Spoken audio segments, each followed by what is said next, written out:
Κυρίες και κύριοι συνάδελφοι, καλησπέρα σας.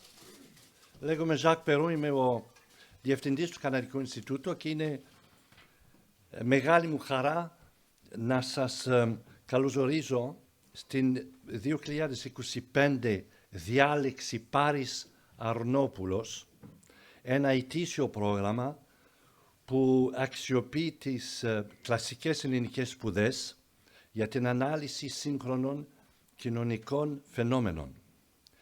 Η εκδήλωση τίματων Πάρη Αρνόπουλο, ομότιμο καθηγητή πολιτικών επιστημών στο Πανεπιστήμιο Κονκόρδια του Μοντρεάλ, του οποίου η γενιοδόρη δωρεά κατέστησε δυνατή την υλοποίηση της πρωτοβουλίας.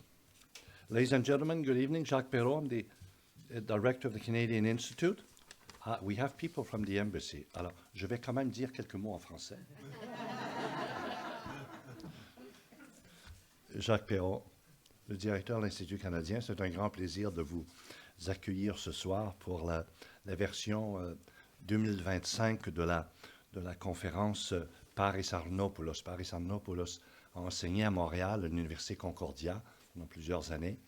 Il a fait sa carrière là-bas et il nous a fait un très généreux don qui nous a permis d'organiser ces séries de conférences annuelles où on confronte l'Antiquité et l'époque contemporaine. It's a great pleasure to have you all with us this evening and to welcome you to the 2025 Paris Arnopoulos Lecture.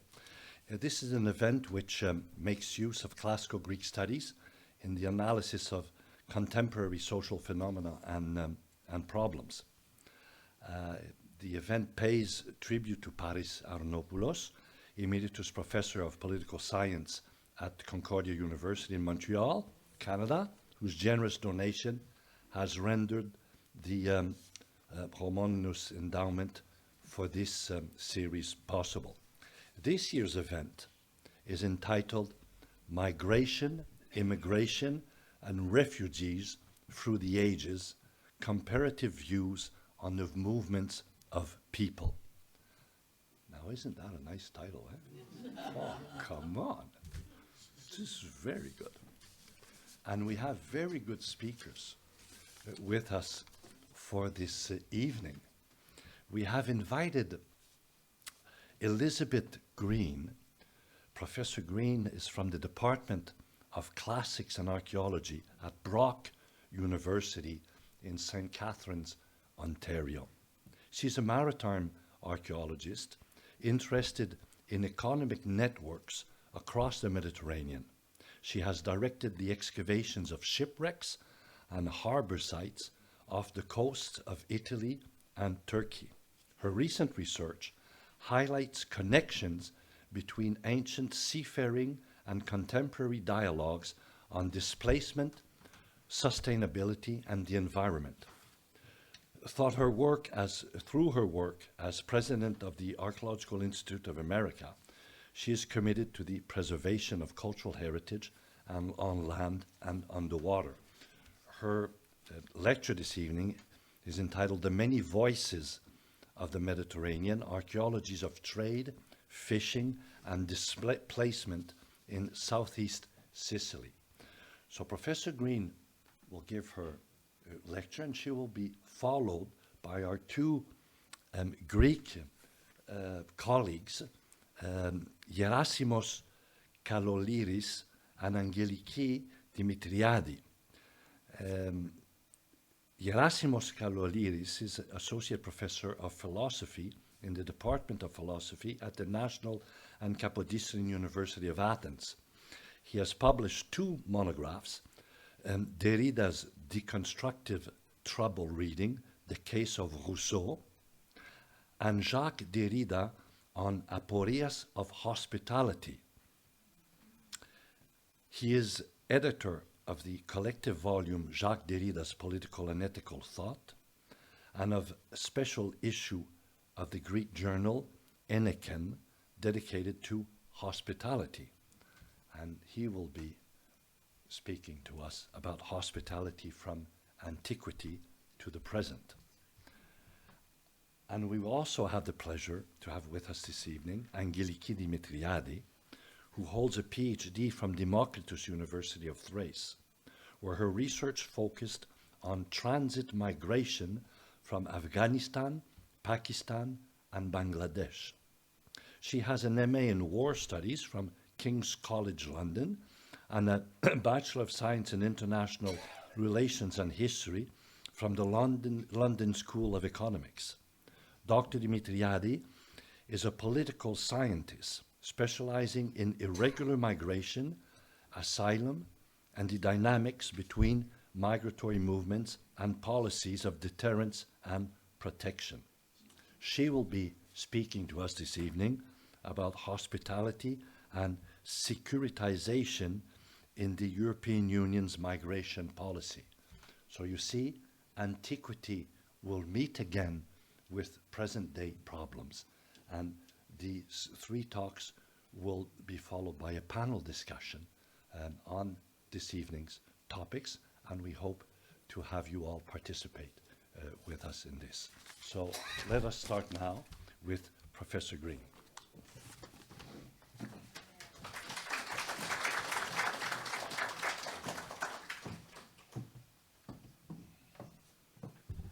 Good evening, everyone, and apologies that I will do this solely in English, not trilingually.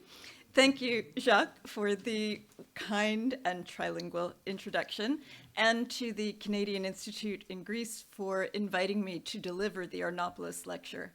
It's really a pleasure for me to be able to speak from the perspective of my ongoing research in Sicily about how classical archaeology holds value for addressing present-day questions. Though I'm speaking alone today, the work I'll be discussing reflects the efforts of a large team, including my collaborators Justin Leidwanger at Stanford University, Leopoldo Repola at the University of Naples, Fabrizio Scroi from the Sicilian Superintendency of the Sea, and the many student, staff, and local community members who've made our initiatives possible. A driving mandate of our research in Sicily, as well as my own commitment to the discipline of archaeology, is to highlight the value of material remains from the past, to explore their relevance to our understanding of the world today, and to stress the imperative of their preservation for the future. With that, I'd like to begin with the sea. More than 75 years ago, Fernand Braudel defined the Mediterranean by its enduring geography that entangles goods, people, and ideas across its waters through lines of sight and sound. Braudel foregrounded the voices of those who move, setting the sea as the persistent matrix for connections and disjunctions at multiple scales. Within such a framework of Mediterranean thought, Miriam Cook has articulated an aquacentric perspective, which views the sea as a network of reflections, connections, and intersubjectivities, juxtaposing the materialities of earth and sea, fixed and fluid, near and far, space and time. Traversing these liminal spaces are boats, innumerable boats, their human journeys claimed by the Mediterranean seabeds and its shores. Stories of hunters, settlers, warriors, refugees, farmers, merchants, pilgrims, tuna fishers, and laborers, free and enslaved.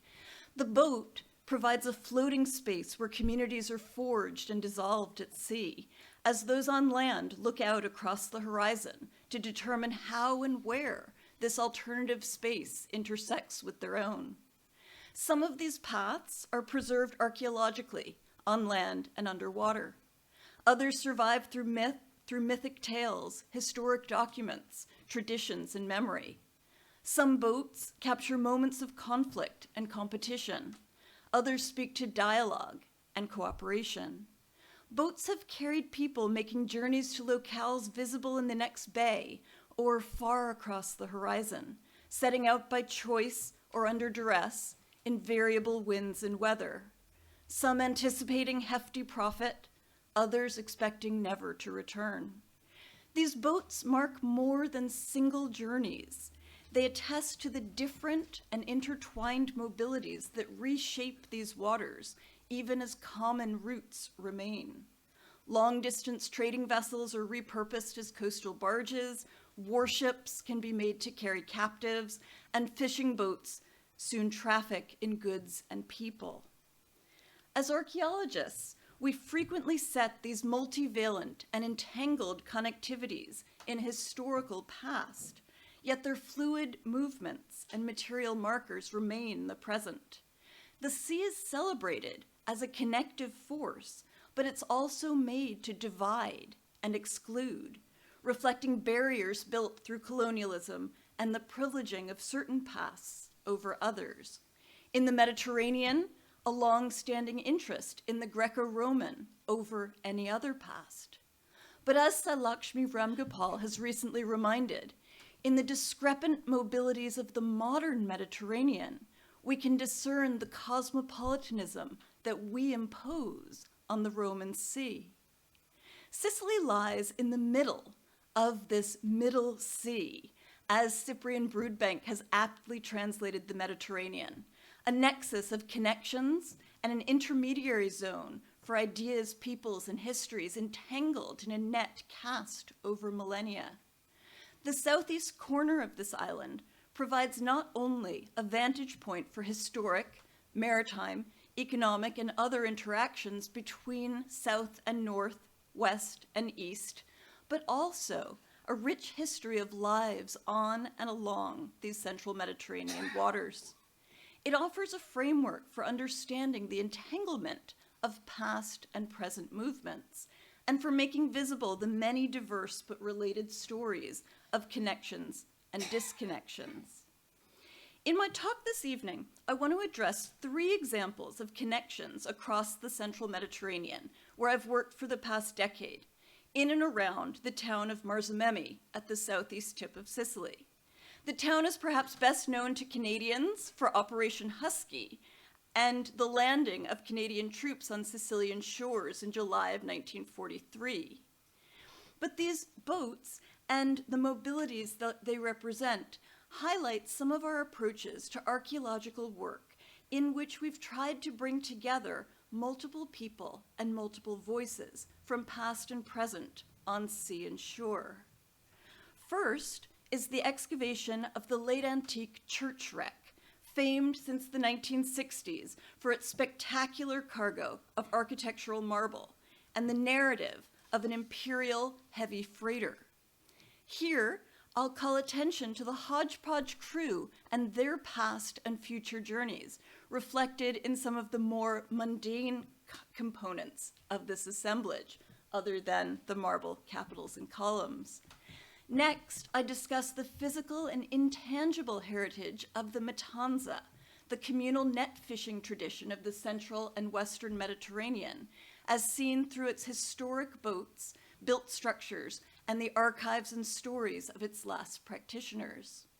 And finally, I turn to recent assemblages of repurposed boats and personal possessions abandoned by displaced peoples who arrived from the south and eastern shores of the Mediterranean, with the sea crossing reflecting one short leg of many longer journeys. These 3 vignettes, represented by the 3 boats on the screen, hold very different meanings for local communities who viewed and described them variously as valued heritage, vernacular tradition, and political debris, a topic to which I'll return in greater detail a little later. Reconciling these stories as part of a collective Sicilian heritage raises questions about the nature of local interest in archaeology, history, and the sea. At the beginning of our work in Marzamemi, we conducted surveys in collaboration with Alessandro Arangio from the University of Messina, followed by semi-structured interviews with residents and summer visitors, undertaken by then Stanford student Madeline Ota. These surveys aimed to figure out what people in Southeast Sicily considered to be heritage and where the long relationship with the sea fit into this thinking. 2 points were particularly striking. The first was the primacy of the classical and monumental Greek past in the traditional heritage discourse. Of nearly 100 people surveyed, 70% identified Greco-Roman antiquity as the period of Sicilian heritage most representative and most worthy of valorization. More than 40% viewed archaic Greek colonization as the single most important historical event in Southeast Sicily. Monumental architecture dominated an open-ended question asking respondents to identify heritage they saw as particularly significant to the region's history. Nearly 40% identified either the Greek theater at Syracusa or other classical sites. Less frequent responses included the Baroque towns of Noto and Ragusa and the historic local Tunara, or tuna processing factory in Marzamemi. The primacy of Greco-Roman heritage to the conceptualization of local identity mirrors long trends in Sicilian heritage bureaucracy. More than 2/3 of museums, galleries, and archaeological sites overseen by the Regione Siciliana are primarily devoted to the island's ancient past. But the second point that emerged from the surveys concerned the primacy of the sea. When questioned about the relationship between the island and the sea, 50% of respondents described the sea as the main source of livelihood for the local population, while another 40% called it the main mode of communication and connection with surrounding lands. Asked what aspects of the local past should be represented in a museum in Marzamemi, virtually all respondents identified artifacts connected to seafaring culture and underwater archaeology. Only about 1/3 mentioned the classical past. Aquacentric narratives, then, may bring us closer to a heritage that engages the full breadth of local identity and interests beyond the legacy of antiquity, one, moreover, that embraces the everyday alongside the monumental. These 3 very different, yet also very similar boats that I'll be discussing offer a framework for discussion of the role of archaeology in the production of a more inclusive and more reflexive maritime heritage that engages communities, links past and present, and situates archaeology within contemporary dialogues on advocacy, empowerment, and social justice amid global change. By engaging with the material markers of human mobility, archaeology can bring visibility to the reality of such movements that are too frequently forgotten or concealed, and might allow us to reframe certain political debates within a heritage dialogue. So to begin, I'd like to explore some of these heritage assumptions and approaches through the lens of one ancient vessel, the late Roman Marzamemi II wreck. The site, frequently known as the church wreck, is one of an unusual concentration of massive stone-carrying vessels from antiquity off the coast of Southeast Sicily that have drawn the interest of archaeologists and recreational divers alike. They've been part of the scholarly dialogue since the early days of underwater archaeology. Together with the several hundred ton cargoes of the Marzamemi I wreck just 500 meters away, and the Isola della Correnti wreck around the island's tip, the Marzamemi II assemblage fits neatly into narratives focused on the construction of empire, providing an enduring material manifestation of power and prestige in the achievements of Roman connectivity. Since its investigations by the early underwater archaeologist Gerhard Capiton in the 1960s and early 70s, the 6th century CE Marzamemi II wreck has inevitably been viewed from this one angle: 100 tons of prefabricated architectural elements and decorations bound for the construction or renovation of an early Christian basilica. Pro-Canesian marble columns, capitals, and bases to line the nave, paired with a chancel screen and a verde antico ambo, or pulpit, as central liturgical furnishings. As Capitan and others sought to explain this remarkable shipment against prevailing scholarly notions of decline and fall in late antiquity, they imagined that such a shipment could only be imperial. The most famous late antique emperor, Justinian, offered an explanation, since his reconquests and rebuilding programs had been regarded by historians as representing a brief, if ultimately ill-fated, reprieve from this trajectory of decline. The ship and its sailors signified specialized imperial conveyance from the heart of the empire to its periphery. Our own work on the Marzamemi II wreck aimed to revisit this reading through an examination of the broader assemblage with which the architectural materials were traveling. Our finds of many more columns, capitals, and bases quickly revealed more than just an IKEA-style church kit, as Capitan imagined, but one with leftovers and unmatched numbers for perhaps other structures and destinations.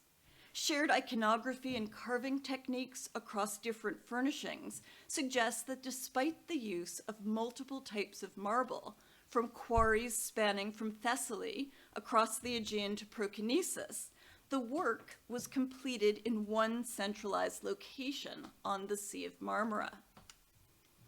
At the same time, excavation revealed pigments, glass, and revetment samples that hint at future shipments, broader long-term building programs, and complex locally grounded networks of artistic production and patronage beyond the imperial center, or perhaps even the empire's borders. But it was the less conspicuous assemblage that helped us to expand the story of the ship and its mariners. Fieldwork overturned the idea of a specialized vessel with a permanent crew, instead revealing an everyday commercial merchant vessel with labor hired from journey to journey. Previous histories are reflected, albeit indirectly, in non-matching shallow bowls picked up at ports around the central and eastern Mediterranean, and perhaps carried aboard as individual mess kits of mariners from their own past journeys. They're seen in amphoras marking a small commercial cargo of olive oil purchased along the route, from which mostly the lids survive rather than the amphoras themselves. Likely, these amphoras were purchased likely on a stop to take on water in southern Greece, with an eye toward making some easy cash on the side.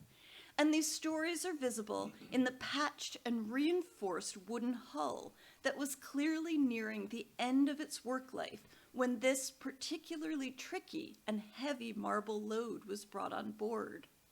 Cast iron nails suggest not particularly large dimensions of timbers for what must have been a routine merchant vessel rather than a specialized, heavily built stone carrier. Each of these clues also undermines the earlier model in another way by shifting the wreck's date slightly but sufficiently earlier to detach it from Justinian himself. In the end, the Marzamemi II wreck appears not as an imperially sponsored project sent to impose political and religious authority over reconquered territories, or as a testimony to the enduring grandeur of an empire's monumentality. Rather, it provides much-needed testimony to the tangled histories of exceptional shipments and routine commerce, to the many forms of patronage and negotiations that went into the local production of sacred architecture, and to the regular people charged with transporting this lavish cargo alongside the everyday movements on which it and the Mediterranean world depended. That the exceptional and everyday movements are so thoroughly intertwined here also underscores the way in which mobility and immobility are linked to dynamics of power. Through such a bottom-up approach, the massive cargoes that have normally been viewed as grand imperial statements can simultaneously speak to the other side of empire, the everyday experiences of people, objects, and boats that have long connected these Sicilian waters. The enduring nature of these experiences have challenged us to consider the entangled connections between the classical past, represented by the spectacular and valued church wreck, and other ancient and other cultural economies on the Mediterranean. And it's some of these that I'd like to turn to now. A few kilometers away from Marzamemi, the edges of the Piazza dei Due Mari at Portopalo are marked by 3 fishing boats, 2 of which you see here, and a third over there, as well as a play structure. The 2 smaller hulls have been, the green ones, have been fiberglass to stabilize them. The third and larger one has been left on an incline that over the years have contorted its timbers, and it's now been taken away for conservation. These objects have served as photo backdrops, reminders of near-past lifeways, and occasional alternate play structures for community gatherings in this public space. Just offshore, in crumbling sheds on the island of Kapodistrian, additional boats lie in varying stages of disrepair, surrounded by rusted anchors and spilled pine tar. The largest, at nearly 20 meters long, which you can see here, remains in the best shape, with bits of rope still lashed and tools abandoned between frames, despite not having seen service in more than a generation, the last time it served in Portopalo's tuna fishing fleet. It bears the Mediterranean apotropaic eye, painted in yellow, and the name Nessuno, or nobody, a dual reference, we're told, to the vessel's once nebulous registration status, as well as the Greek hero Odysseus's trickery of the Cyclops Polyphemus. Across the shallows are additional crumbling structures belonging to the Tynara, the processing facility for the tuna catch, and the early modern iteration of a practice that extends back to classical antiquity, as evident in ancient fish salting vats just meters away. These tangible boats mark intangible traditions, the trapping and slaughter of the Atlantic bluefin tuna shoals during their seasonal cross-Mediterranean migration. This involved a series of net chambers hung 50 to 100 meters deep, supported by as many as 300 to 400 stone blocks and anchors, as well as tie points on the land. This elaborate geometry directed the tuna up and along kilometers of net and shoreline into gradually more enclosed chambers until they reached the Camera della Morte, or the death chamber, in which they would be slaughtered. Among the larger fishing vessels was the sciere, as it was known locally. You can see them surrounding the catch here, and this is what we're recording up here. Its dark color on the exterior was the result of pine tar that waterproofed and supposedly also rendered it more tuna-like from under the waves. These boats were rowed, towed, and occasionally sailed by 20 to 40 individuals who set and manipulated the traps, and in the late summer culmination of the matanza, spotted the fish and hauled up the nets with their catch. During this final bloody ritual, in which spears and hooks hoisted the several 100-kilo tuna into the hull, a longitudinal portside bulkhead provided protection from the tuna's powerful fins and a space to collect the bycatch that offered extra sustenance for fishermen's families. Most of the tuna meat was canned by local women, but the remaining cuts were preserved by other means or distributed to the community, generating culinary innovations that today remain essential components of local cuisine. Between 2018 and 2022, we documented these Tunara boats and the industrial architecture that surrounds them. Underwater survey revealed a landscape dense with anchors, net weights, and other trappings of the Matanza. But the scieri and the other boats were more than just tools. Their architectures and spaces and the interactions they supported reflect the hierarchies and organization of fishing labor coordinated within each boat and among sometimes several dozen boats, a task facilitated by smaller service vessels and traditional songs that would have been sung in unison. Photographs and novels about the Matanza tend to celebrate this final climactic and bloody moment of the catch. But our interviews with some of the last practitioners of the Matanza, fishermen Emilio Gregorio and Luigi Marina, as well as the family proprietor Francesco Bruno di Belmonte, who's here, whose daily administrative logs for the fishery extend back 200 years, told a very different story. These folks more often spoke of the other work, the other community members, and the politics of distribution of these more or less enviable tasks that the boats demanded year-round. These include the quarrying of stone moorings, the mending of nets, and the reapplication of boiled tar under the summer sun. Many such tasks spilled over into the broader community on shore. The owner's logbooks note quantities of ropes and other supplies used, volumes of tuna that were processed, and market prices, bycatch and offcuts that were claimed by families, and the inevitable disputes that arose. The owner or proprietor could claim the greatest profits as well as the title of baron, but the one who wielded practical authority was the rais, an Arabic term that signals the Tunara's deep past and shared traditions with North African practitioners across the strait.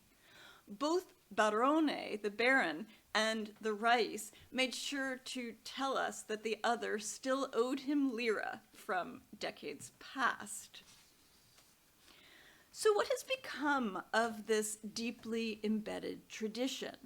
The industrialization of fishing over the 20th century fundamentally transformed the Matanza, allowing more intensive and offshore harvesting, undermining the seasonality that had ensured the sustainability of the catch, and effectively eroding local economic livelihoods. European capital ensured that the newly mechanized Sicilian fleets had outsized influence over ostensibly shared marine resources, generating large-scale immigration of Tunisian fishermen to Sicilian ports like Mazzara del Vallo in the mid-century, and out-migration of Southeast Sicily's own local youth. Despite the extinction of the Matanza in Marzamemi and across the central Mediterranean, tuna remains a key element of the local cuisine today, and the local Tunara has been repurposed as a scenic venue for weddings and markets, as you can see in here. But even as European preservation initiatives have led to recent improvements of tuna stocks, current environmental trajectories toward higher temperatures in the sea and changing water chemistries pose new threats to the tuna populations and the boats that reflect this millennia-old tradition. The decline of the Mediterranean tuna has resulted in government-sanctioned destruction of wooden boats on both sides of the central Mediterranean, as Caterina Valenza has discussed for Greece, or their transformation to facilitate a new business of moving people.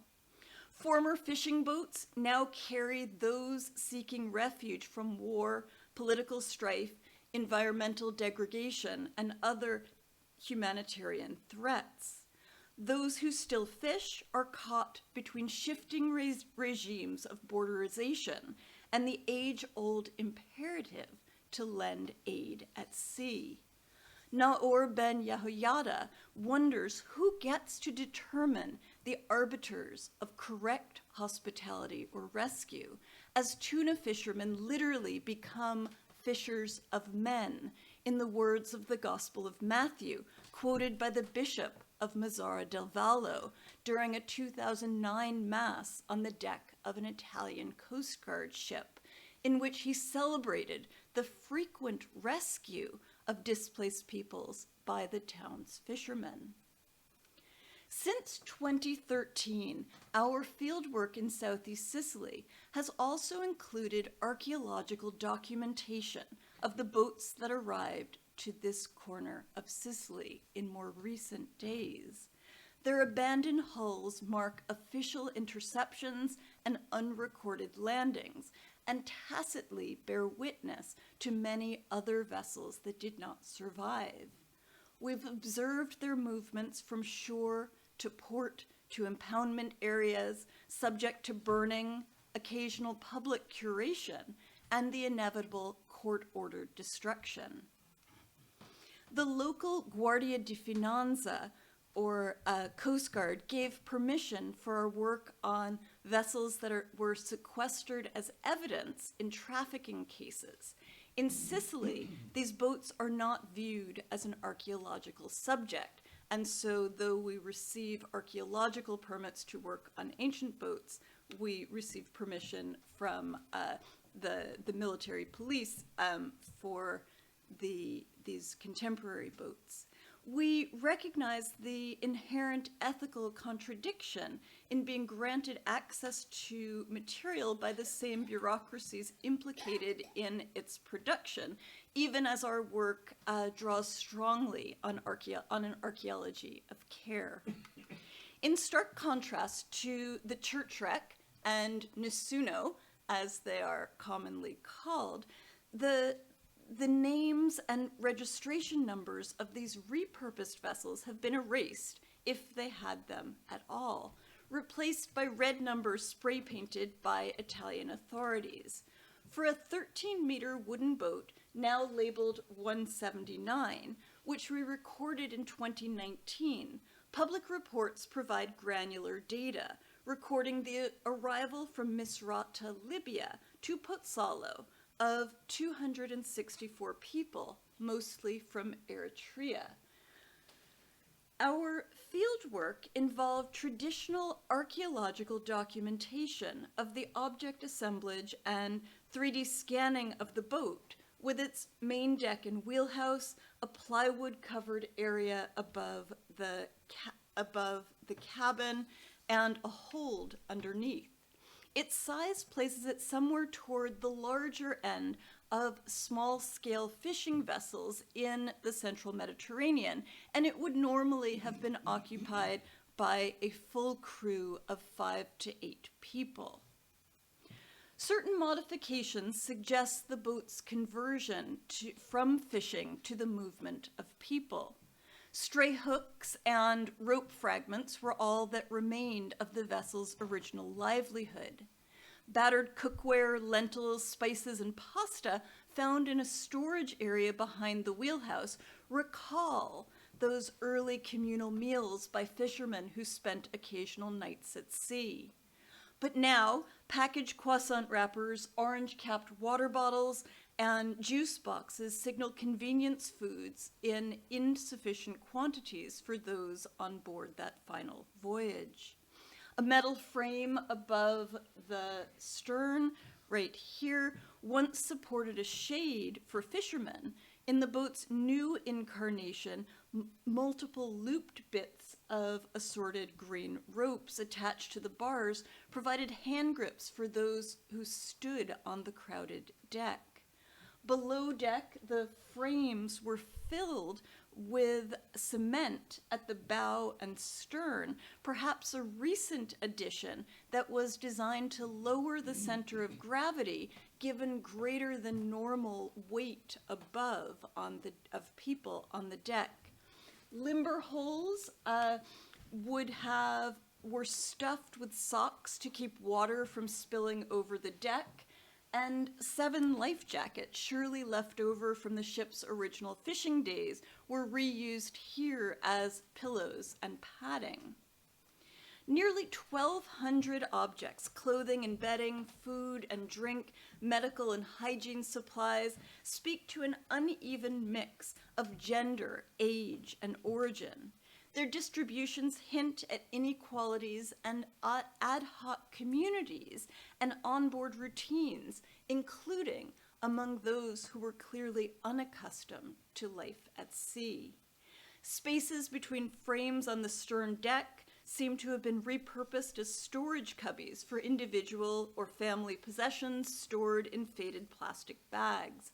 And while water bottles, juice boxes, and croissant wrappers were scattered across the upper and lower decks, particularly in the stern area, a wider variety of food items, cigarette butts, and medical supplies appeared in the wheelhouse, suggesting both a privileged space and a center for aid, one in which so-called traffickers may be providing a critical service for those who have no option but to embark on this long and treacherous passage. In Soldiers and Kings, recipient of the 2024 American National Book Award, Jason de Leon explored the role of smugglers as guides in journeys across the US-Mexico border. On the back of a series of salvaged cigarette packs, we found bilingual phrases in French and Eritrean Tigrinya and phone numbers with a wide range of country codes, suggesting networks of knowledge and friendship, or perhaps designated contacts along transit routes. A crumpled passport photocopy and the lamination torn from an asylum seeker registration card were both expired for more than a year, and you'll note that I've blocked out any identifying information on this slide. The discarding of identity documents can be viewed alongside torn Libyan dinars and the inscribed leather cover of a Quran, a sacrifice of past lives for the future. Foil rescue blanket wrappers and paper masks, also on board, recall interception, the moment of interception by Italian authorities. Their footprints add a final layer to the story of this boat's last journey, whose materiality has now been erased along with its name. Boat 179 is one of many that converged here in this corner of Sicily. Another former fishing vessel foundered during an October storm in 2021 after disembarking in Calabria the 200 people it brought on board in Istanbul, Turkey. Its daily fishing logs tell of an increasingly difficult livelihood by the boat's prior owners, driven to fish smaller and less abundant stocks. At the same time, luxury sailing yachts, either stolen or chartered and unreturned, mostly at ports along the Mediterranean coast of Turkey, are repurposed with a parallel aim of escaping attention under the guise of privileged movement. These boats contrast with recent ones welded from sheet metal and angle iron on a street of machine shops in Sfax, Tunisia. On this boat, we were able to record in Malta a shattered cell phone, oars whittled from seat planks, and a rope knotted from sweatshirts and pants speak for communal efforts towards survival and rescue. These complex, dynamic, long-lived, and multi-layered networks of movement extend across and beyond Mediterranean shores, highlighting the impact of transforming economic, environmental, and socio-political factors on mobility that simultaneously extends and overturns millennia of local traditions. At present, these different ancient, historic, and contemporary boats are preserved in ways that structure public engagement or exclusion. In the first case, as valued heritage to be enjoyed through archaeological dive trails and in museum exhibitions throughout Europe and beyond. In the second, as vernacular tradition and intangible lifeways remembered fondly through scenic settings and the sepia-toned photographs of past generations. In the final case, the boats stand as political debris to be repulsed or erased. Impounded as evidence of criminal trafficking, our boat 179 has since been destroyed, replaced over the intervening years with different types of vessels, large and small, that signal ever-changing strategies of movement. As those who risk this perilous crossing are swifted away through hotspots to detention centers for asylum or repatriation, the boats are left to sink at sea or sent for destruction. This phenomenon is nowhere more evident than on the tiny fishing island of Lampedusa, once famed for its hospitality to the displaced. There, the Porto M project has exhibited material testimonies to the memory of passages across the central Mediterranean and has provided for visitors a sense of connection and individuality to those mostly nameless travelers. Today, the outsourcing of borderization and nationalization of interception and removal from the island means that displaced peoples and their boats make no more than a momentary stop in Lampedusa before their removal. Our discussion with those behind the Porto M project revealed their choice to freeze this formerly dynamic collection housed in this building as a reflection of a new reality that has separated the local community from their historic role in reception and asylum. I look forward to hearing more in a moment from my colleague Gerassimos Kakoliris on the ancient Greek roots of such traditions of hospitality to strangers. And my colleague Angeliki Dimitriadi has done excellent work on the relationship between state, non-state, and local level actors on the reception of asylum seekers and the position of the southern Mediterranean islands as transit spaces for ongoing journeys. In papers and newscasts, the boats have now metamorphosed into a cause of marine pollution, fouling fishing nets and the pristine beauty of local shores, while the visible presence of displaced peoples on the island is seen as a clear threat to tourism, as booze cruises here share docking space with Coast Guard patrol boats right here behind it. These conflicting sentiments reflect the reality of island life in the middle of the Middle Sea. An archaeological approach that juxtaposes the mobilities reflected in these three boats helps us to conceptualize the web of connections across space and time that has long defined the Mediterranean. These networks extend beyond a ship's final voyage, enveloping other human connections and scales of activities. They also extend temporally, bearing the imprint of structures that supported earlier journeys and links still to be forged. And they extend across the many different facets of our interaction with and across the sea, entangling the aesthetic appeal of the classical past with economics, politics, ideologies, environments, technologies, and social relations. Our engagement with these movements and our dialogues about community heritage embraces this complexity. And the archaeological questions we bring to this material record, likewise, we hope are capacious enough to tackle these expansive networks. By linking the ancient and contemporary heritage of maritime mobility, we use archaeology as a frame to make visible and engage with a wider trajectory of life and a wider range of lives on the sea.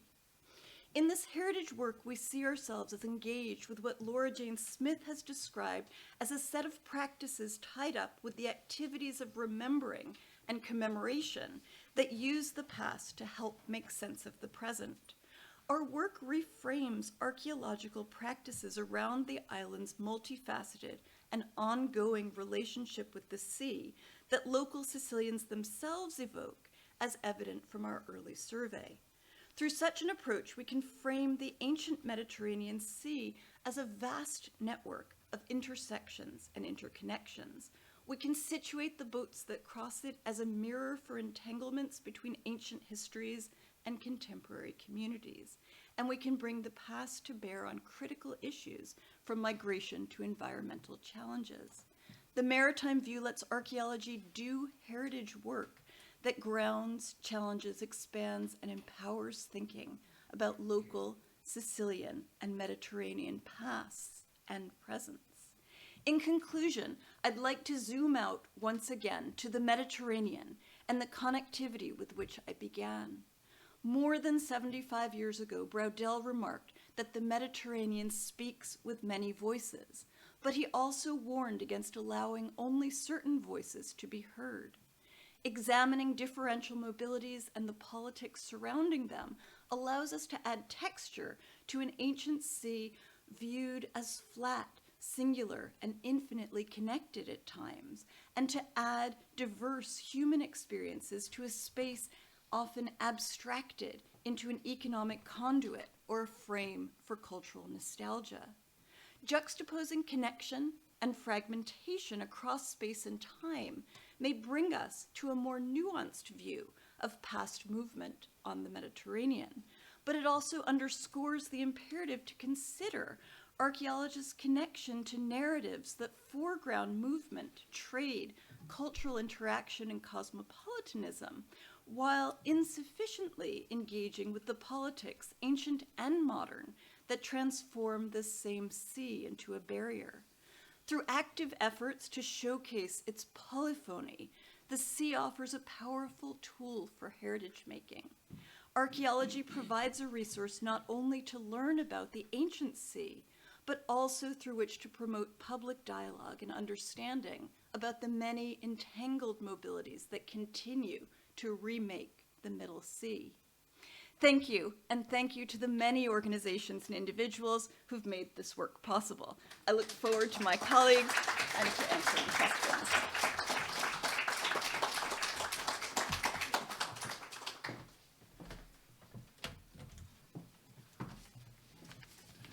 Merci beaucoup. Merci beaucoup, Professor Greene. Thank you very much for these many stories of boats and people. And I'd like to now invite Professor Gerassimos Kakoliris to speak to us a bit on hospitality from antiquity to present. Professor.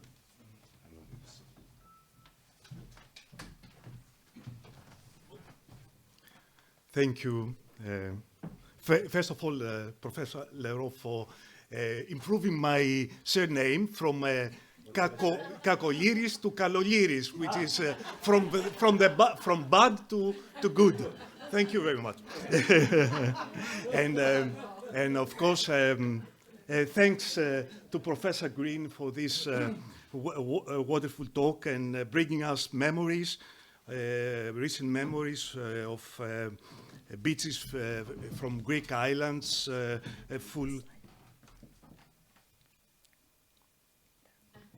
full of yellow life jackets and plastic boats, and it was really shocking. At least we knew that most of these people survived in their effort to cross the sea from Turkey to the Greek islands. Thank you.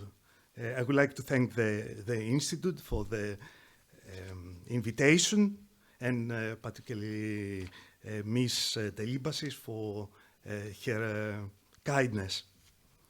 In an interview with Le Monde, Jacques Derrida states emphatically that Not all ethics of hospitality are the same, of course, but there are no culture or form of social connection without a principle of hospitality. As numerous stories and accounts demonstrate, hospitality has over the centuries been a vital aspect of human life, extending its influence to almost every corner of the planet.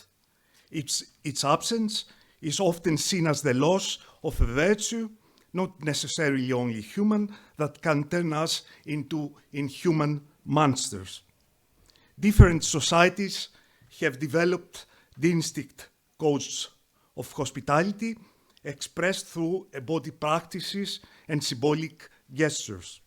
These practices vary across cultures and historical periods, both in their details and their degree of formality. For instance, in ancient Greece, the ritual of hospitality often included offering a bath, luxurious clothing, meals, entertainment, rest, and gifts, particularly at the guest's departure.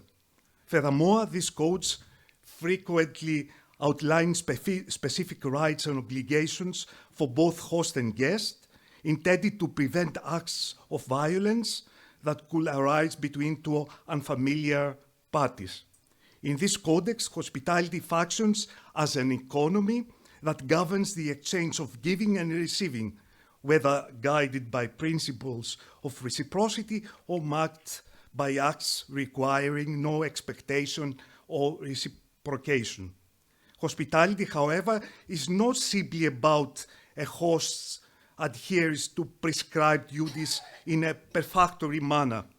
The written code of hospitality often underscores the importance of performing such gestures from the heart, surpassing the rational confines of legal or social obligations. This heartfelt dimension, infused with emotion and sensitivity, goes beyond the mere application of laws, rights, and duties. A distinguishing feature in many hospitality scenes is the host offering of more than they can reasonably afford, exemplifying a hospitality of excess. The recent theoretical revival of interest in hospitality often draws on two seminal texts that form the foundation of what Jacques Derrida terms the Greco-Roman Abrahamic heritage, the Odyssey and the Bible. In the case of the Odyssey, it can be argued that Odysseus' intelligence and bravery are at times overshadowed by the numerous scenes of hospitality, including instances of inhospitality, for example, Cyclops, and the abuse of hospitality, the suitors. The social and moral code of hospitality in the Odyssey serves as the primary means for moral distinction among the characters. The virtuous and prudent consistently adhere to the principles of hospitality, whether as host or guest, irrespective of their social status. For example, the suitors' moral depravity lies primarily in their despotic and exploitative behavior as guests and their appalling conduct as hosts, rather than solely in their sexual harassment of Penelope, although such harassment is itself a grave violation of hospitality. Consequently, the Odyssey might aptly be described as the Bible of hospitality, or as Judith Steele puts it, the classical text of hospitality par excellence. Hospitality played a vital role in Greek society, extending beyond its moral and religious dimensions. In a world with limited infrastructure, hospitality provided travelers with access to food, shelter, and safety. It also served to strengthen diplomatic and personal ties between city-states and families, facilitating trade, communication, and alliances. Greek hospitality was rooted in mutual respect and the understanding that today's traveler could become tomorrow's host. This reciprocal framework fostered networks of trust and cooperation, which were essential in a fragmented world of city-states and frequent travel. Over time, as city-states developed formal infrastructure, such as inns and public services, the personal practice of hosting became less central. Nonetheless, its core values, respect, generosity, and the importance of human relationships remained deeply significant. Hospitality in ancient Greece also encouraged the exchange of ideas, goods, and cultural practices. By welcoming foreigners, the Greeks broadened their worldview and enriched their society. In ancient Greece, xenia, which is the name for hospitality, often involved an element of reciprocity, but was not entirely transactional. Hosts provided food, shelter, and protection without expecting immediate compensation. While no direct return was required, there was an implicit understanding that kindness might be repaid in the future or extended to others in need. This contrasts sharply with modern states, where assistance to refugees is frequently framed in terms of immediate cost and benefits. Unconditional acts of aid, free from requirements for assimilation or financial contributions, have become increasingly rare. Despite cultural differences, foreigners were generally welcomed into homes or cities under the host's protection. Although risks were present, cultural norms often outweighed the fear of strangers. Typically, hosts ensured that strangers were fed, sheltered, protected before inquiring about their identity, origin, or purpose. For example, Menelaus says to Telemachus during his visit, "Take bread as a welcome, and when you have tasted and been satisfied with the supper, then we will ask you both to say whose people you are the offspring of." Hospitality inherently involves risk, and eliminating this risk equates to closing the door to others. As Svetan Todorov warns, the fear of barbarians is what risks making us barbarian, and we will commit a worse evil than that which we initially feared. Of course, ancient Greek hospitality was not free from exclusion and biases. It often operated within strict social hierarchies, excluding slaves and assigning women limited roles, particularly in public or ceremonial aspects of hospitality.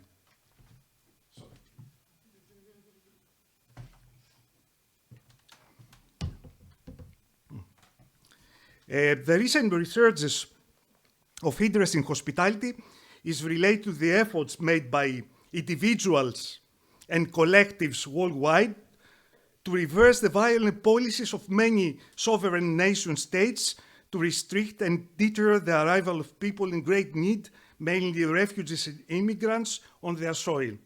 Many crimes against hospitality are committed daily by the anti-immigration policies of mainly rich countries to keep unwanted foreigners away from their borders. The modern creons engage in a cruelty without precedent, as Derrida says, erecting fences on the borders of their countries, creating border and coast guards agencies such as the European Frontex, which equip themselves with state-of-the-art surveillance systems to intercept the arrival of modern suppliants, the new rest of the earth. They are building modern-day hellholes that they call hospitality camps, while simultaneously steadily tightening immigration laws, even turning the hospitality of unregulated foreigners into a criminal offense. At the same time, they are poisoning the souls of their citizens with their xenophobic, racist rhetoric, assisted by the mainstream media. However, despite the systematic effort to eliminate the concept of hospitality from the state laws and practices concerning refugees and immigrants, and to trivialize the content of hospitality through the transformation into a purely economic transaction, as in the case with tourism. We see more and more hotels, call themselves. The concept continues to inspire those who resist all kinds of state or governmental expedients which target the foreigner as their victim. This heightened interest in hospitality has led, between other things, to the rediscovery or reinterpretation of significant texts from the past, such as the Odyssey and the Bible, as well as more modern works like Immanuel Kant's Perpetual Peace, a philosophical sketch from the 1795. The 6-hour theatrical performance, The Last Caravanserai Odysseys, staged by the Théâtre du Soleil and first performed in 2003, is based on letters and interviews with refugees from Afghanistan, Iran, Iraq, Kurdistan, and Russia. In this work, French philosopher and writer Hélène Cixous, in collaboration with the director Ariane Mouskin, draws a connection between Homer's Odyssey and the suffering of millions of contemporary refugees. Yet, as Teresa Chow notes, the difference lies in the fact that these refugees are not struggling to return home, as Odysseus did, but they rather to escape from a home that has ceased to be welcoming in search of another. However, as might be expected, invoking the concept of hospitality within specific socio-political and economic contexts doesn't always equate to accepting the arrival of strangers. Governments and media often frame the discussion around the abuse of a country's hospitality and its citizens, whether by large numbers of incoming foreigners or by so-called ungrateful refugees or migrants already residing within its borders. Moreover, from certain xenophobic political perspectives, referring to migrants as guests serves as a reminder that their position is far more precarious than that of the citizens of the host country. These individuals may be asked to leave or to return home, as demonstrated by the existence of various voluntary repatriation programs in operation today. Such political rhetoric may even invoke the traditional code of hospitality, which often imposes time limits on its provision. After all, even Immanuel Kant, in his renowned essay Perpetual Peace, makes it clear that the right to universal hospitality is not a right of residence, but rather a right of visit, a right of demanding of others that they admit one to their society. A right of residence, on the other hand, will require, according to Kant, a special convention between states, implying that the foreigner is a citizen of another nation state. Today, however, when a state opens its borders to welcome a refugee or migrant, it recognizes that the hospitality it extends is not always limited to a mere right of visit. While visas or residence permits may entitle foreigners to stay in a country for a limited period, there are cases, such as that of Syrian refugees, particularly in 2015, where host countries understood that this was not just a temporary visit, but a long-term settlement. After all, refugees and migrants arriving at the borders of Europe or of European or North American countries are not seeking merely the right to visit. They are seeking the right to settle. If we welcome them only as visitors and insist that hospitality applies only to temporary stays rather than residents, we not only limit our hospitality, but also commit an injustice against them, denying them something we possess but they lack. True hospitality must extend not only to those who come as temporary visitors, but also to those who seek a permanent home.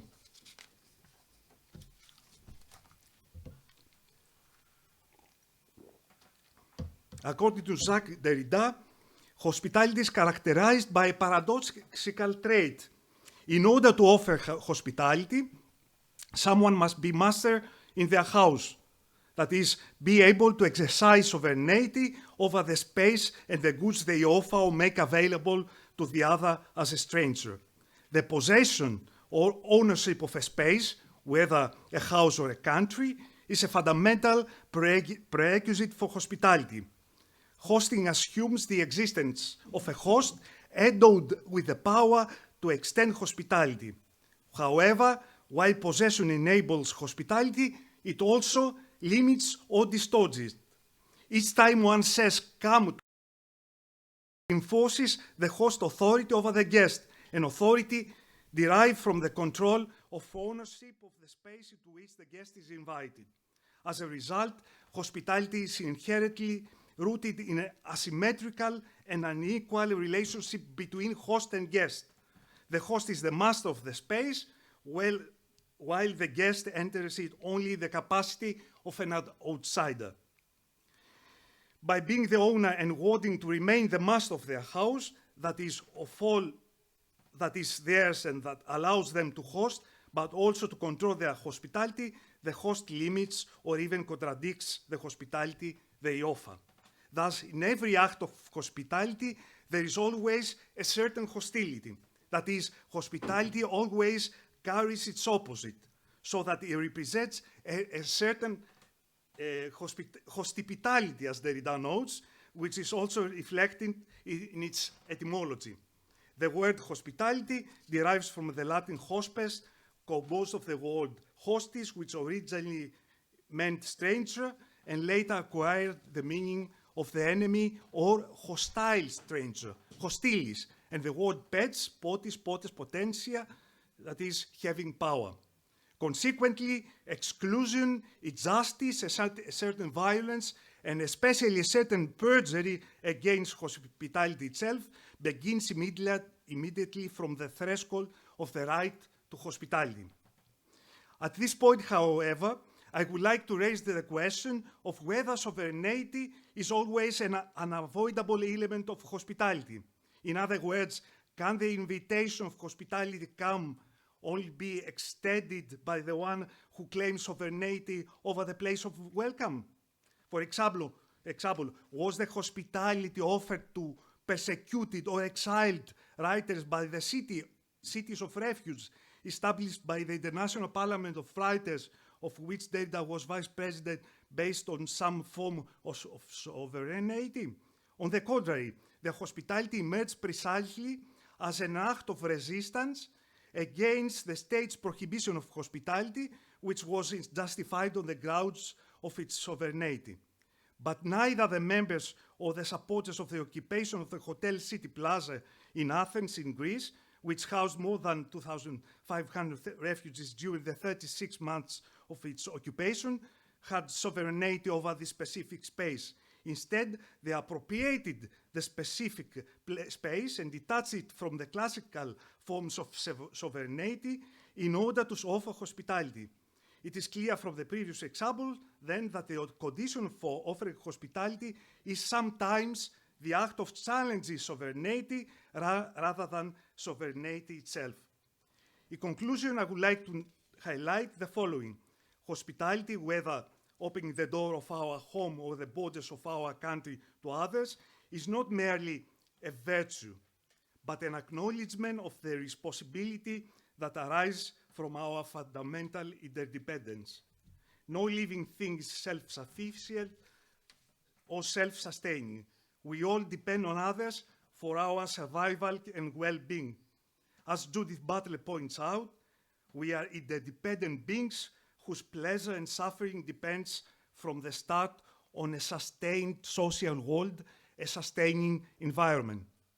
This vital interdependence makes us always already responsible for the other's life. The other, person or living being, call us to responsibility through their material, intellectual, or emotional needs. The vulnerability of refugees, the dangers threatening their lives, their precarity, and their poverty are not concerns exclusive to them. They concern every other human being to the extent that the improvement or even deterioration of their condition in general often depends less on their own actions and far more on us, the others. Our unwillingness to stand in solidarity with them can devastate their lives, which, as Yoros Faraklas points out, may even make us murderers. Thank you very much.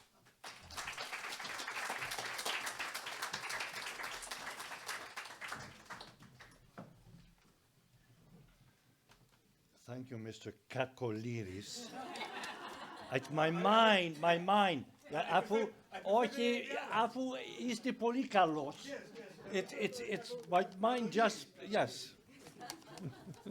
And thank you for your very interesting comments and talk. I will now invite Angeliki Dimitriadi, who will be speaking to us on hospitality and securitization in the European Union's migration policy. And then we will move on to our panel discussion. Thank you. Thank you very much to the organizers for the invitation. Thank you to the previous speakers. I'm going to be sort of picking up, actually, from where Professor Kakoliris left off. And I want to focus on the policy dimensions. So we're moving away from the philosophical and the archaeological because I'm a political scientist. So I want to focus on the policy dimension here of the EU. And I want to talk about how I actually am finding that hospitality is increasingly embedded in both migration management and in the securitization of migration and externalization of migration here in the Mediterranean. Obviously, I do not mean it in a positive way, the embeddedness of hospitality, because the notion has been twisted. It is an interesting concept, and it's an interesting concept because when you look at the official documents of the EU, the legislative framework, you don't encounter the actual term hospitality, and yet it is everywhere. It is everywhere because we have codified into European law, initially through the Reception Conditions Directive, eventually even into what is known now the Pact on Migration and Asylum, which was voted in May 2024. We have embedded hospitality in there. It is codified. Hospitality is understood to be offered by the member states because they are the key actor. They take the role of the host, and hospitality begins from the moment of disembarkation, if one has arrived at sea, or arrival through the land border, and it is embedded in the processes that have been packaged in policy management terms as screening, identification, everything that we call reception, in other words, today. That includes the provision of material conditions, food, shelter, access to medical aid, and eventually also access to protection. It forms part not only of the legislative framework, but it is considered, again, different words are utilized, as a key part of the normative and value-based makeup of what the EU understands itself to be based on and what it promotes to the outside world. The responsibility to offer protection, and therefore indirectly at least access to territory. Now this all sounds very well and good. The practice, of course, is slightly different. Securitization in political sciences and in migration studies is often considered an antithesis to hospitality. I would argue that the EU has managed somehow to actually embed hospitality into securitization, and with the ultimate goal, especially in the last 20 years, of actually externalizing both securitization and the hospitality that includes to third countries. And this is particularly relevant to the Mediterranean, which continues to function as a contested site, both for policymaking on both sides of the Mediterranean shores, but also for the role that the individual member states wish to undertake vis-a-vis also Brussels. So it is an area that is continuously dynamic, and it highlights the ways that these two create a relationship and how it unfolds. The starting point for this relationship for many is 2015. I would suggest that one needs to go further back because 2015 is an exceptional time for us, especially here in Greece. But it's not an exceptional time for the Mediterranean. For the Mediterranean, that exceptionality, if one could argue that, although it is a space of mobility traditionally since really the ancient times, begins in 2011 with the Arab Spring. That's when the policy gaze turns in a way, to the Mediterranean shores. and especially in 2013. And there is a reason why in 2013, because during that period, Italy and the central Mediterranean route, specifically the island of Lampedusa that we've already heard about, and also the island of Linosa, are the sites of two of the largest shipwrecks that take place during that period. The then Italian Prime Minister, Matteo Renzi, bemoans the absence of EU solidarity towards Italy and the refugees. And in response to the increased death toll, the record death toll, I would say, Italy undertakes the first ever on European soil large-scale search and rescue operation, using also all of its military assets. The first ever to be run by a state at the external borders of the EU and not limited to the external borders of the EU. The Italian Navy would rescue boats before they even sink off the coast of the Libyan coast at times. And the operation was called Mare Nostrum, which is a reference, of course, to our sea and a reference also to the Roman Empire. There was obviously a certain imperialistic element in there. The reason why this operation, however, is important is it's the first time that a state actively identifies and rescues unseaworthy vessels before they actually reach its territory. What does that mean in practice? Once they're rescued, the disembarkation would take place on Italian soil on the island of Lampedusa. Italian soil is not only Italian soil, it's also EU soil, it's also EU territory, and it's Schengen space. So it has an added weight and value. The process that this disembarkation would entail would be fundamentally what we call reception here in the EU. Identification, registration, screening, what is part of the reception framework, granting access in principle to the asylum procedures, embedding, essentially, hospitality into the process. But Italy undertook a quite unique approach. It did not seek to facilitate settlement. It sought to facilitate transit.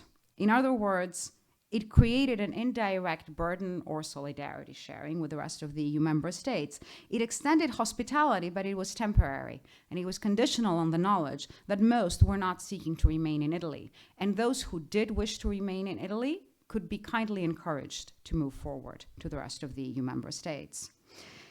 This approach obviously faced resistance from the rest of the EU member states. First, Mare Nostrum was considered a pull factor, but more importantly, raised a question on whether hospitality is conditional, first and foremost, on responsibility, the responsibility of the frontline states to the rest of the EU and the Schengen.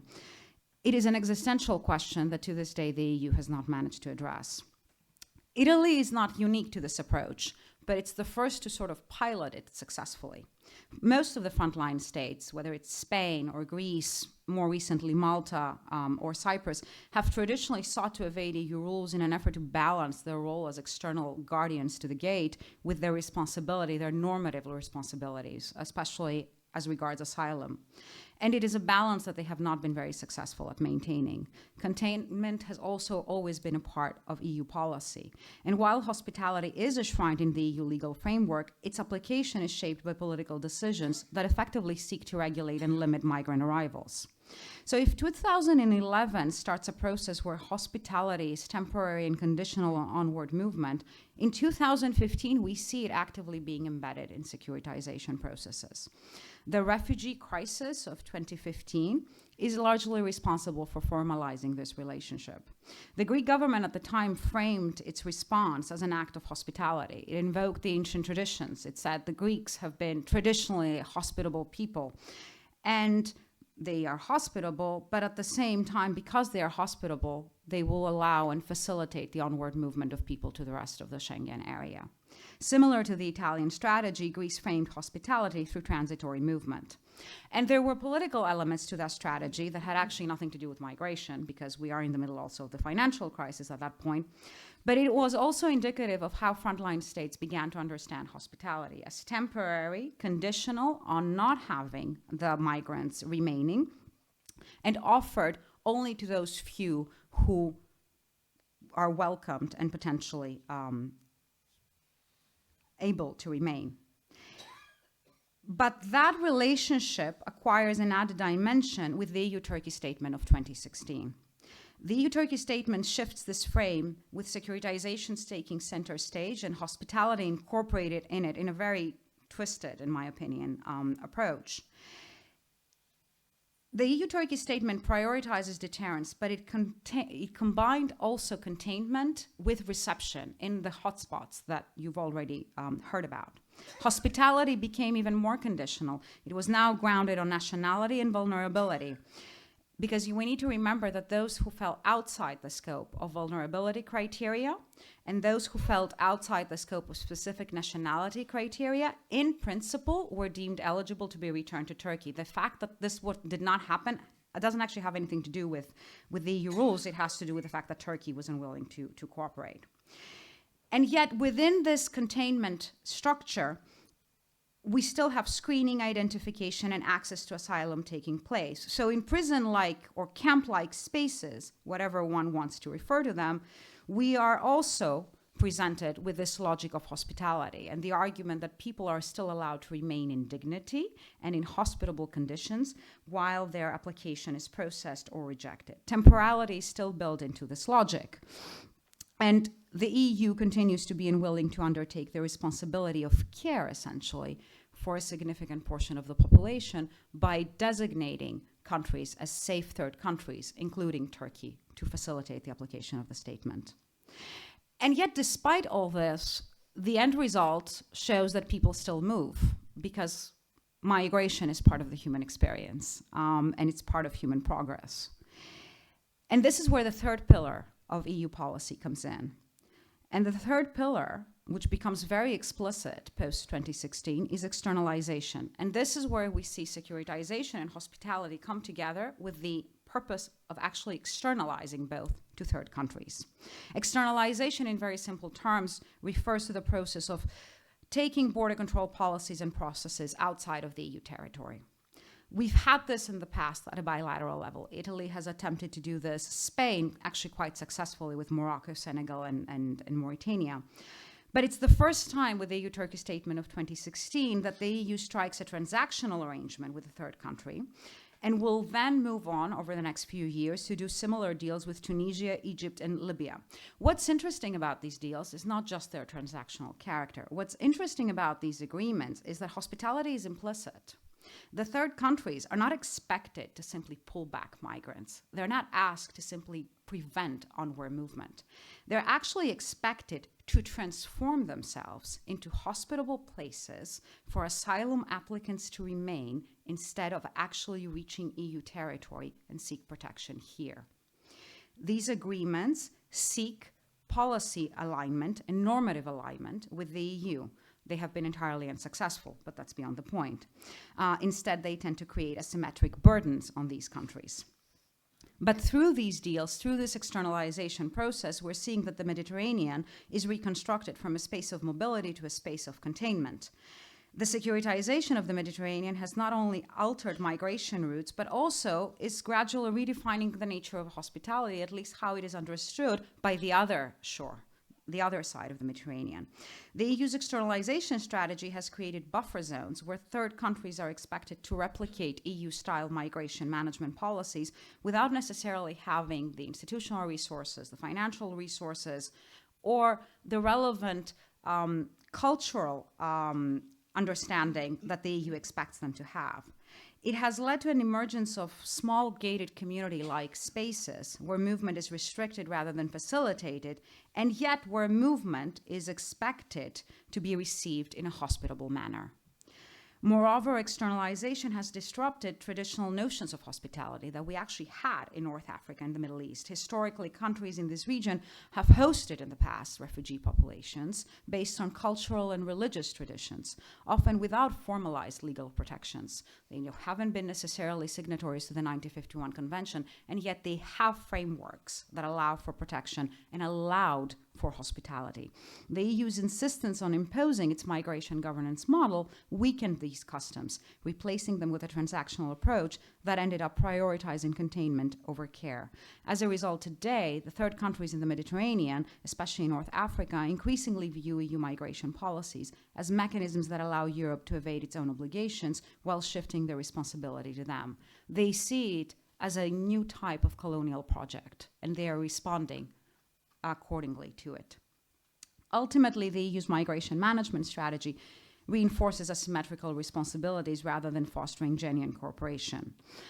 But I would say, and I will conclude with this, that we are living at a time where we have profound geopolitical changes, large-scale displacement around the EU's neighborhood and beyond, and a growing need for alliances to share this responsibility of care, which is another way of framing the hospitality discussion in the contemporary setting.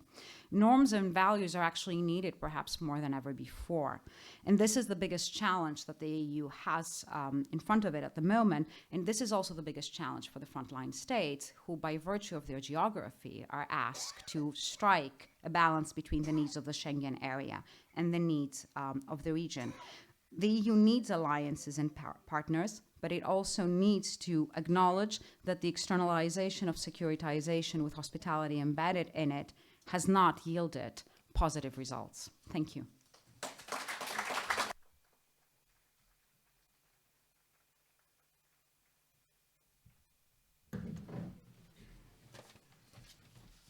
Merci à vous. Thank you very much. Thank you very much. Thank you, Dr. Dimitriadi. Thank you to all of our speakers for these very, very interesting presentations. And I'd like to launch the discussion here by coming back to the word responsibility.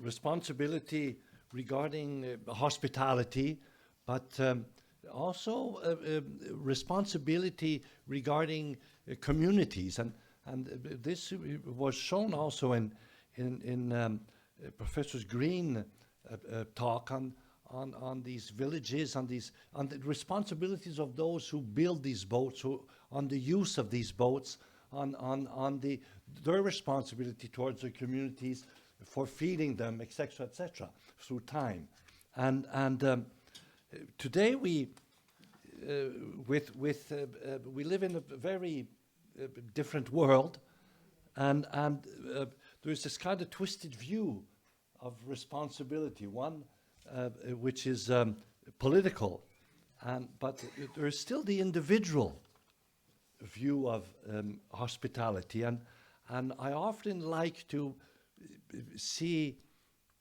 that this has not changed that much since antiquity, especially in these regions of people living around the Mediterranean, where, as been said, migration has been, something going on for centuries. And you still sense, even in dramatic moments, that individuals still have this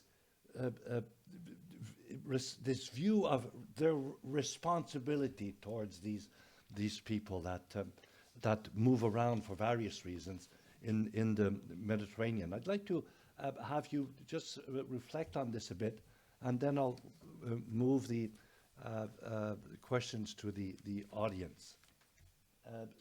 Maybe Professor Kakoliris?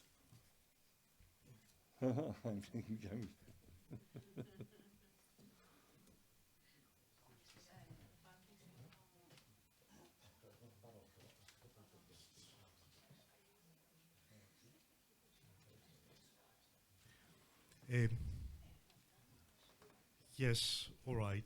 I mean, there is this French philosopher, René Serre, who has written a really beautiful book, Jus Hospitalier. And in that, he says that people, individuals, are hospitable, but the state is against hospitality. So he makes this distinction that more or less you have made as well. Yes, of course. I mean, we have. I made a reference. There are people that's fighting, or they provide hospitality. Particularly, we saw it in Lesbos Island. That's from various places in Europe. they came to this particular island to help people coming, providing hospitality to them, and the locals. We have this wonderful picture of these 3 old ladies feeding a baby, and fortunately, I agree that hospitality still has importance. Fortunately, we haven't abandoned it. However, I think that the media rhetoric and the state rhetoric affect people's reactions, for sure. Some years ago, I visited Psara Island, and then a ship with 55 migrants came, and there were those people left at the ports under the sun, without water, nothing. So we went to, some of us, we went to a shop there to buy some food, and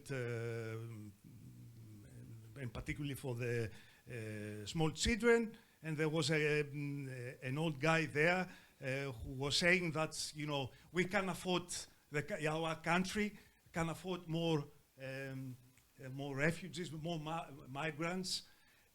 I'm sure that the same guy some years ago will have reacted differently. I just believe that he was affected by this dominant discourse, how we view foreigners. Thank you. Yeah. Thank you. I think that we've certainly heard about a shared responsibility in both talks to the refugee plight and the plight of displacement.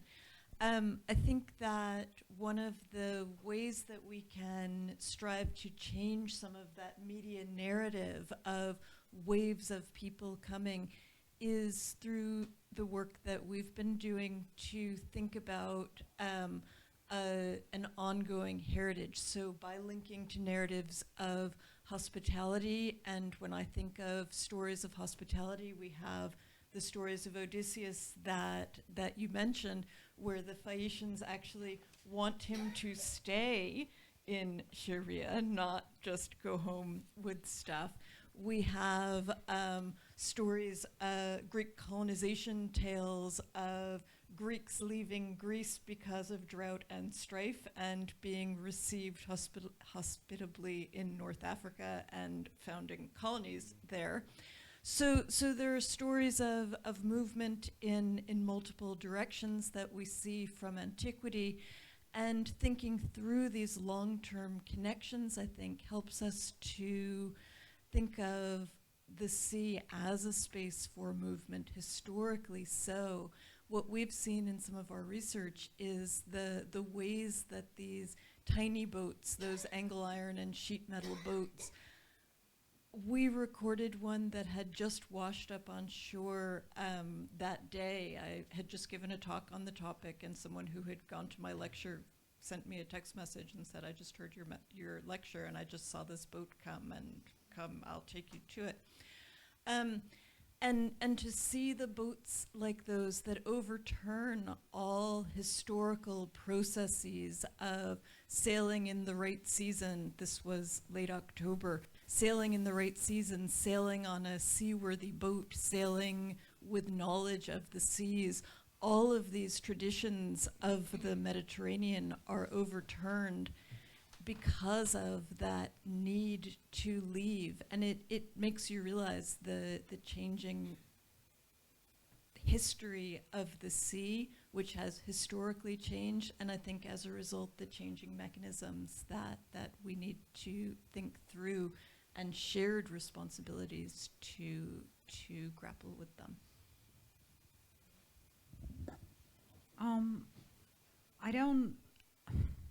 I'm struck actually by the detail that Professor Kakoliris shared on the island of Sara, because I was thinking it also when you mentioned Lesbos, because yes, we have the image of the people that were very welcoming in Lesbos, and there's no doubt about that. But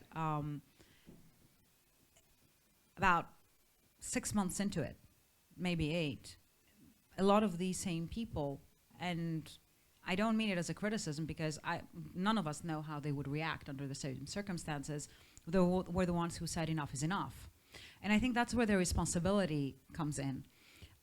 You can show hospitality, but at some point, one needs to know that the neighbor is also showing hospitality. That it's not just them alone being hospitable, because in that sense, there is a limit to hospitality. And there is a limit because, well, we are talking about human beings, and human beings are not perfect by nature. And I think this is where the contrast between how hospitality has been utilized to promote certain political messages and certain political positions and certain policies comes up with what has often been perceived as the absence of responsibility, burden sharing, whatever one wants to call it at the end of the day. And it's not unique to this part of the world. It's a global problem. And there have been attempts to address it globally in the past. They have been utterly unsuccessful. But it's something that I think almost all states now grapple with. So it's not just the local level, it's the local level, it's the national level, and it's the international level that is right now grappling with this question of responsibility and hospitality. Thank you. Do we have any questions?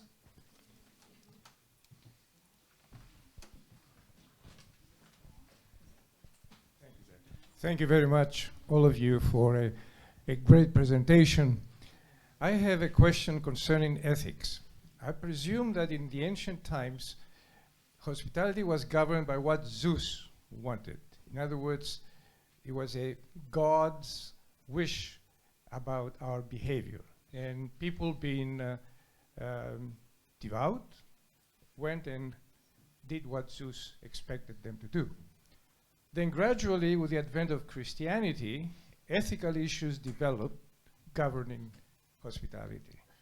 Eventually, today, I think there are economic issues that govern hospitality, or what we call hospitality. So I'd like some comments for this transition from God's wish to ethical issues to economic issues.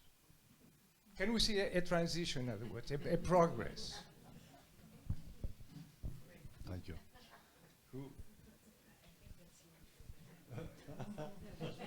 I can start very briefly simply by saying that I think the situation is much more complicated in many ways. What we see, for example, among the fishermen in the central Mediterranean are the long-term traditions of life on the sea, where the responsibility of sailors to sailors is one to rescue a foundering ship at sea.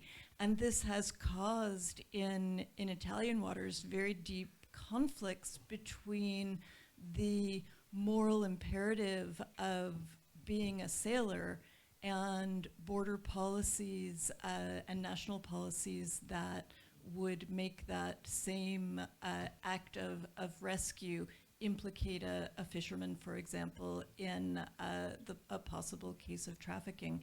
So you know, I think you do still have values that sometimes, moral values that may come into conflict with economic values, and I think this is where the notion of a shared responsibility is one that that becomes so important. Lampedusa is a good example of that, where simply there isn't capacity on the island to manage that act of hospitality that they began with, but the new externalization policies have now sort of divorced the island from the situation almost entirely. So we have lots of conflicting and competing issues at stake. Yeah, I would like also to point that the social conditions have changed as well. I mean, it's not the same living in a village 40 50 years ago and living in a big city like in Athens. I mean, here we all we fear there is so I mean, we have this this problem, let's say, of migration, which wasn't, it had a different form before. Now things have changed. I suppose that that plays a role as well. I mean, it's not, the same person, offering hospitality in ancient Greece with someone today. Things, I suppose, today are more complicated and more difficult. Of course, there is this economic neoliberalism, for example, that that any of us is responsible for himself or herself, and but I will agree with Professor Greene that there is still some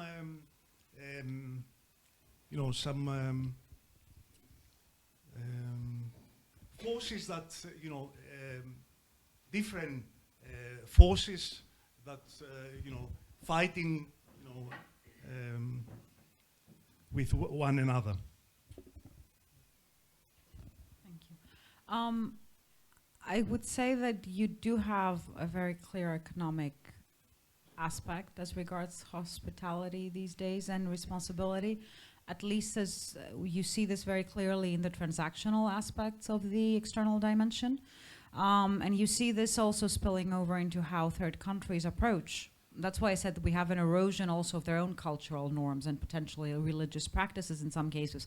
Because whereas before these were, of course, there's always an element of there's always a cost to being hospitable. There's also a financial cost to being hospitable, but there is also a responsibility to be hospitable. And this were balanced with the obligation, if you'd like, winning. Now, very often, the argument that the EU side hears is, well, if you want me to take X number of people, this is going to cost me X number of money. And if you want me to ensure that they have also access to protection, so that I don't just contain them here, but I actually mimic a little bit the system that you apply, then this is going to cost you even more money. And it becomes a little bit of a vicious circle at the end of the day. Yes. Thank you. Fascinating subject tonight. Congratulations to the speakers and to the hosts as well. You spoke about hospitality, which is basically kindness to strangers.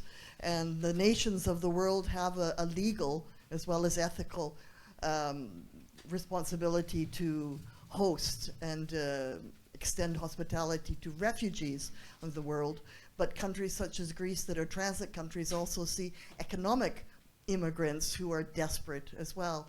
And I wonder if you could just address the difference between the economic immigrants nowadays and refugees. Is there a difference? Should there be a difference? How should we handle them?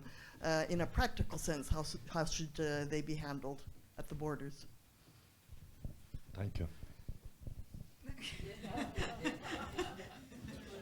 And I like how it goes. I like how you so kindly gave me that. So it's like, okay. So I would say to you that until a person arrives at the borders, we don't know who or what they are. They are, and this is why increasingly you will find that we use the term migrant, because migrant denotes simply somebody who's crossing a border. That's it. There is no positive or negative connotation to it. It denotes a process. Until they get here, we don't know who they are and we don't know what they want. I would also tell you that as journeys unfold, very often someone who starts for what we label as economic reasons, during the journey, they might actually have circumstances that change. And when they eventually get here, they may very well be an asylum seeker, although they didn't start as one, and they may not necessarily self-identify as one. Journeys are complex. They entail a lot of violence. They come at significant costs, at a personal level and at a financial level, I would also say. So until one gets to the border, we simply don't know who they are and what they want. And this is where I think the issue comes, the conflict comes between their responsibility, which is legal. It's not a question of ethics. If you leave ethics on the side, we are signatories, our countries are signatories to the 1951 Convention and the 1967 Protocol. There is a legal obligation to abide by the international rules. So whether one likes it or not, that is the fact. The law says that until the person applies for asylum, they have the right to apply. Every single one of us has the right to apply.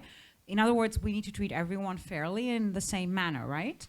At the same time, the state will tell you, yes, but if you've crossed my borders irregularly, I will try to screen out on the basis of your nationality, on the basis of your vulnerability, on the basis of the tale that you share, whether you are an economic migrant or a potential asylum seeker, irrespective of how one's application proceeds.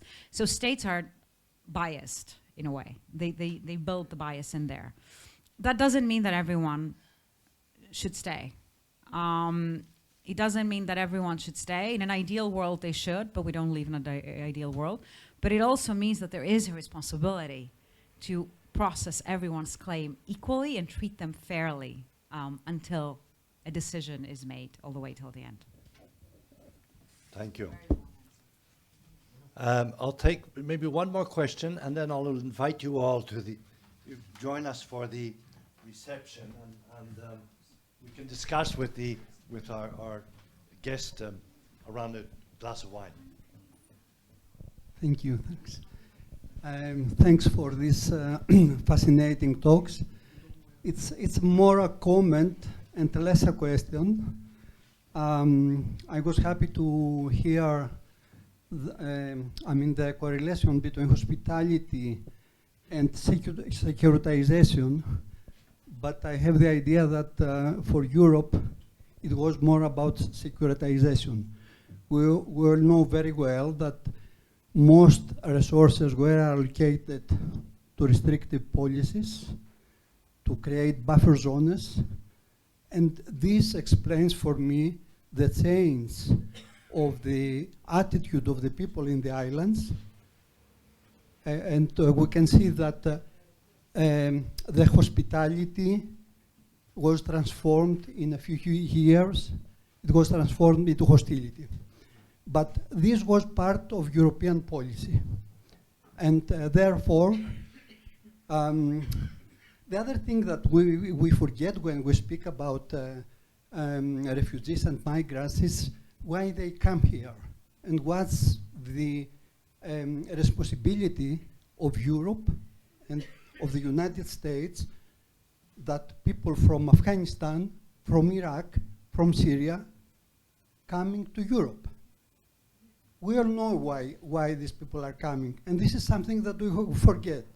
The other thing is that I'm speaking about restrictive policies in European Union in the sense that always the policies of Europe were about to keep migrants and refugees outside, and not of, if not outside, just to the European South. We know very well that the conventions, the Dublin Conventions, it was about to stop refugees and migrants in Greece, in Italy, in countries of the South. And I think this is part of the policy because it was, created to the people of Europe the idea that all these people are dangerous, and they come here and they destroy our lives, and therefore their culture is not compatible with our own culture, and so they will stay outside of Europe. And this is what happens now. We forget how many people are dead in Greco-Turkish borders, in the Mediterranean, everywhere, and we forget to say that this is part of European policy. Sorry. Thank you.